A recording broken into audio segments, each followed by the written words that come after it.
น้องครับที่ติดตามรับชมและกันกินเที่ยวนะครับวันนี้นะครับเป็นวันออกพรรษาของพี่น้องไตเลยนะครับประเทศมาข้างของคนเมืองนะครับออกพรรษาของพี่น้องไตนะครับมาต้องมาที่ถิ่นเนื้อสุเทพครับที่ถิ่นเนื้อสุเทพที่หน้าสวนสัตว์บริเวณสวนลุกนะครับจะเต็มไปด้วยพี่น้องไตนะครับมาจากทั่วทุกสารทิศนะครับเพื่อจะมากินมาเอี่ยวมาที่นี่แล้วก็ในสวนสัตว์ก็จะมีการจัดกิจกรรมมีวงดนตรีมีเอนเตอร์เทนเยอะแยะนะครับแล้วก็ช่วงที่ถนนหน้าสวนสัตว์นี่นะครับก็จะมีร้านร้านขายนะครับเยอะแยะเลยนะครับเนาะที่จะปลาขึ้นมาเอี่ยวมาบอกที่นี่น่าสนใจครับเอามาเอี่ยวบอกของครบของกินนะครับว่าพี่น้องไตเป็นมีของครบของกินอย่างว่องนะครับเยอะแยะเลยแต่ที่สนใจนะครับเราจะพาไปจิ้มห่อคือมากนะครับมากปูนะครับหรือปูของพี่น้องไตนะครับเดี๋ยวไปพอครับว่าพี่ค้าเป็นใครอยู่ข้างหลังนะครับเนาะเป็นมีวิธีการอย่างไรบ้างแล้วรสชาติเปลี่ยนใดนะครับเดี๋ยวนี้ผมจิ้มนะครับเต็มปากเลยครับพอมาตัวต้นฮึ่งฟรีนะครับเดี๋ยวไปพอด้วยกันนะครับเดี๋ยวเลยครับ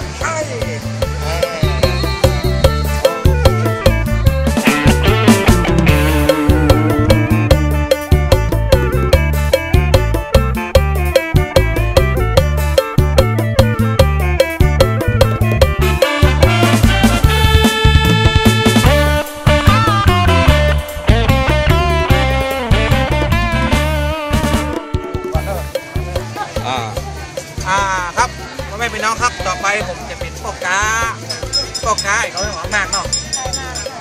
พ่อกาหมากครับอันนี้หมากแบบของพี่น้องไตนะครับ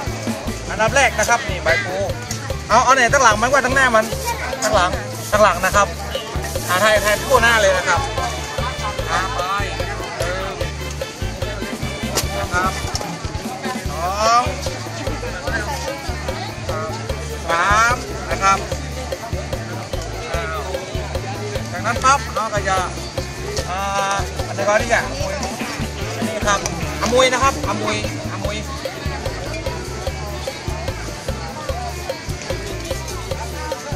แล้วปั๊บจากนั้นเราก็จะ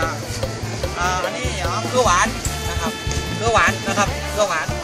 เป็นสมุนไพรเหมือนครับกินหอมชื่นใจนะครับเกลือหวานเอายังค่ะพี่ใหญ่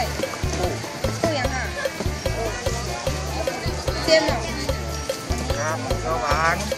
จากนั้นคืออันนี้อย่างก็ฮะจมูกสบานะครับนี่นะครับนี่ทันก็ชัดเจนเนาะ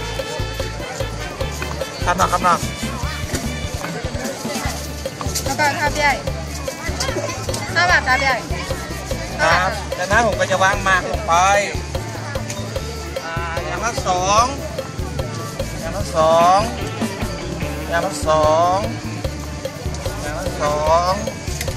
นั้นกับผมเอาแบบหวานนะครับแบบหวานเลยเราก็จะต้องใส่มะพร้าว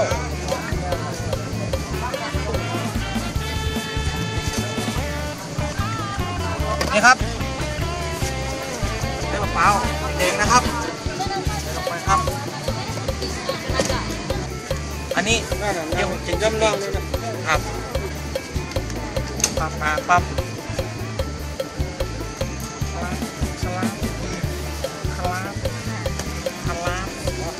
นี่หมากพี่น้องไก่เรียบร้อยผมปรุงผมเองคิดเองครับ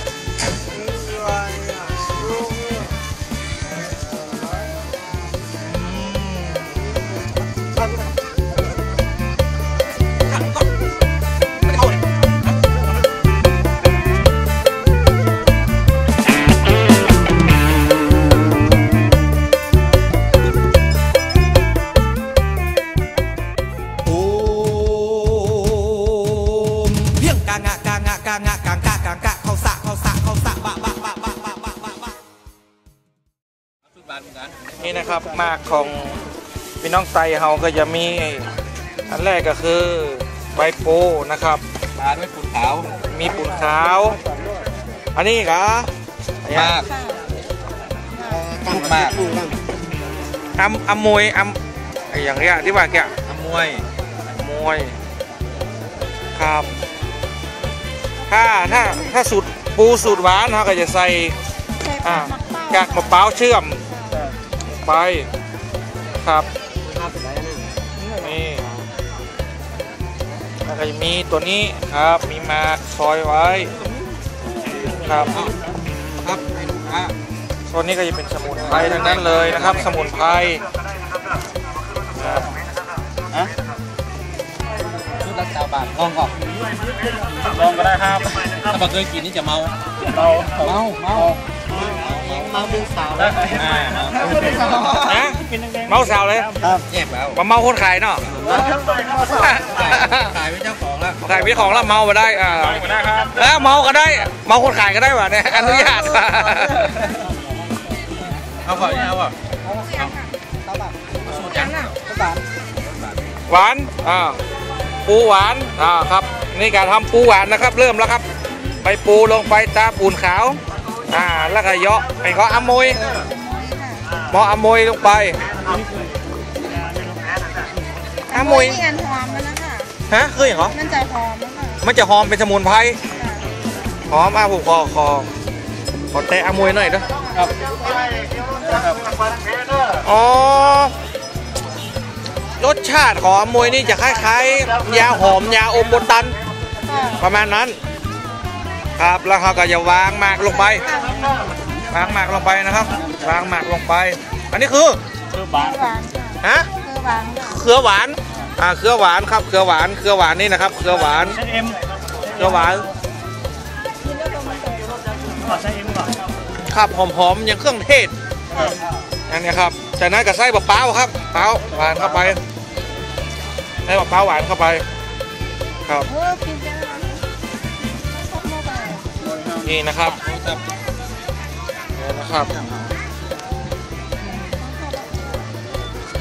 ทำไปเลย ไป เซ้งของหัวละ ครับ เดี๋ยวเขาจะไปแปลงขายพ้อง ธุรกิจนี้ครับหันโต๊ะน้อยๆวันละ1,000 บาทนะครับกำไรนะครับวันละ1,000 บาทถ้ามีคนเยอะๆนะครับถ้าแบบมีคนเยอะนี่ก็ว่ากันครับ ครับ โอมเพียงกางะกางะกางะกางกะกางกะเขาสะบะตรงริมฟุตบาทได้ก็จะแบ่งเป็น2ฝากฝั่งนะครับซึ่งเต็มไปด้วยร้านกานะครับเยอะแยะครับดึงของครบของกินน้ำดื่มไอพันมีสาวน้อยด้วยสาวน้อยนี่น้องสาวน้อยอันนี้เทพีวันออกพรรษาครับนี่นะครับ ไหนเนี่ย เทพีวันออกพรรษาซื้อมากินอยู่นะครับ สัมภาษณ์ดูมาจากไหน ต้องมาที่ไหนนะเจ้าบ้านมีไหน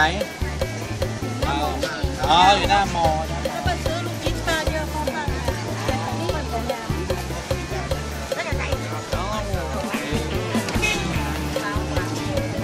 บ๊ายบาย โอ้วันนี้เอามาดูน้องสาวเพื่อนกินปูนะกินมาเถอะนี่กันเอารสชาติอยากมาดูนี่ก่อนหันมานี่ก่อนเพื่อนแบบนี้นะเดี๋ยวมาดูนี่ก่อนกินหน่อยช่วยกันเอามากินหน่อยเด็ดไปออกทีวีคาราเฟ่รสบาทน้องรสบาทกินแล้วน้องกินรสหวาน นี่ไงนางแบบอายเลยไปแล้วครับนางแบบอายนางแบบสั่งปูหวานไปหมดแล้วครับปูหวานนี่ครับมันโอ้โหรถนี้นักเลยมวยน่ะขายกันเลยอ๋อถ้าคืนนั้นมันจะใส่ใบยากันอันนั้นใบยาเหรออ๋อน่าจะเมาอีเนาะใบยาตะกี้สั่งแบบหวานไปเมาก็ได้มีแบบเมากับแบบไม่เมามีแบบหมากเมากับหมากหวานเพียงกางะกางะกางะกางกะกางกะเขาสะบะครับท่านผู้ชมครับบรรยากาศคึกคืนครับขณะตอนเย็นแล้วบางห้องก็ทยอยปิกกันก็มีนะครับเหมารถแดงปิกกันก็ไปเป็นตี้นี่กลับที่ไหนครับไปไหนครับบ้านเหรอคะอยู่น้องหอยนะครับบางทีก็กลับกันบ้องแล้วครับคนที่คนต่างกันหวังปิ้งบ้านเอากันหวัง การหลวงขึ้นเลยครับเนี่ยจะออกแล้วขึ้นเลย ต่อไปคิวการหลวง การหลวงหลายขึ้นเลยครับ3 บาทการหลวง20 บาทการหลวง20 บาทครับเดี๋ยวออกแล้วครับการหลวง20 บาทครับ เขาจับไฟแล้วขึ้นลงคันนี้เลยออกทีวีเลยเด้อเร็วคันเร่งคันนี้เร็ว การหลวง20 บาทครับ รถพี่ก็บ้านไปดูทีวีอ่ะ ขึ้นเลยการหลวง20 บาทครับ เอากันหลวง3 บาทมาเอาเลย 20เราไม่คิดเราคิดแค่20 บาท ไปเลยการหลวงครับการหลวงไม่เลยการหลวงเขาเลยครับร้านเขาเลย3 บาทลูกชิ้นตรงนี้ครับ3 บาทเอาลูกชิ้นเอาไว้ครับ20 บาท20 บาทโอ้โห 3 บาทการหลวงเขาเลย รอเพื่อนอยู่ค่ะ เอามาหลายๆมา นี่เหรอ นี่ออกละไปไหนเนี่ย การหลวงนี่ไปการหลวงเนาะพี่น้องมาเอาปิ๊กการหลวงบ๊ายบายพี่ใหม่บ้ากันใหม่ นี่ครับตะกี้ไปที่ร้านกับลูกค้าเป็นนักจะมาเจาะละเอียดกับเก่งใจเปิ้ลนะครับอันนี้ตีเปิ้ลเอาขึ้นมาตะกี้คนละอย่างกับหมากบ้านเฮาเนาะอันนี้มันเป็นปูนะครับเป็นปูกระถามเปิ้ลแล้วครับว่าถ้ามันเป็นปูคืนนี่เปิ้ลจะมีใบยาแต่มันไม่ใช่เหมือนยาเส้นเนอะมันลักษณะเป็นยาใบยาแล้วเปิ้ลเอาไปตากแล้วก็เอามาขยำมันเหลวๆนะครับค่อนข้างจะคืนนะครับแต่อันนี้เราเอาแบบปูคืนเอาเป็นปูหวานก็จะมีสมุนไพรอยู่ตรงในนี่ครับตึงหอมตึงเย็นกับหลายๆอย่างหลายๆอันกับมากหวานก็เอาไส้เปล่านะครับไส้เปล่าหวานไส้เปล่านี่แห้งยาวไปเป่งแบบขน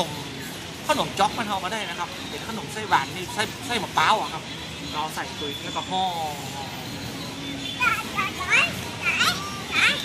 กินกับรสชาติเป๊กๆครับมัน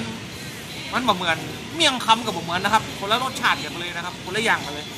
อันนี้จะแซ่บกว่าเผ็ดกว่าคิวขึ้นกว่า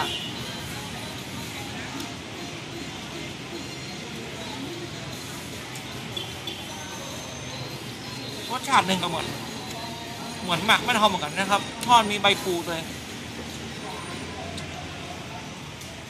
แต่บอกให้มาได้เอาแบบคืนมาเพราะว่าไม่ได้ใส่ใบยาคืนนะครับกลัวเมาแบบนี้ครับนี่มัน2 อันครับลองมาก่อนสุดยอดเจ๋ง